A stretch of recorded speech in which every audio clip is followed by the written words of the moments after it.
எல்லாருக்கும் தெரியும், தமிழ்நாட்டில் கரூரில் 39 பேர் விஜய் அவர்களுடைய பரப்புரையில் இறந்து போனது எனக்கெல்லாம் உண்மையாக நைட்டு ஃபுல்லாக தூக்கமே இல்லை, முடியல. ஏதோ ஒரு பாரம் என்னை அழுத்துச்சு. நம்ம எல்லாம் அந்த குடும்பங்களுக்காக ஜெபிக்கணும். ஏன்னா இன்னைக்கு இருக்கிற காரியங்கள் அரசியல் மனுஷர்களோட உயிரோடு விளையாடுகிற ஒரு காரியமாக இருக்கிறது. இதில் பாதிக்கப்படுறது யாருன்னா மக்கள் தான் பாதிக்கப்படுறாங்க. இன்னைக்கு அரசியல்வாதிகள் இன்னைக்கு நிற்பாங்க, ஆறுதல் சொல்லுவாங்க, நிதி உதவி கொடுப்பாங்க. ஆனால் இழப்பு யாருக்கு?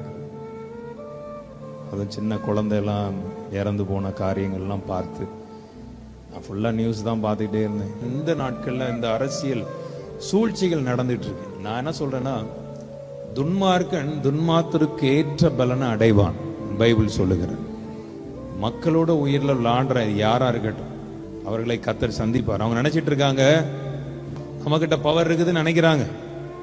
ஆனா அவருக்கும் மேல ஒரு பவர் இருக்கிறது. வானத்தையும் பூமியையும் படைத்த கர்த்தர், அவருடைய வல்லமையுள்ள நாமம். மனுஷன் கண்களுக்கு முன்பதாக அவங்க என்ன காரியத்தை நாடகத்தை நடத்தலாம், ஆனால் தேவனுடைய பார்வையில் அவருக்கு தெரியும் நீதி எது என்பதை அவர் விளங்க பண்ணுவார். அவர் நீதி உள்ள தேவன். ஆமென்.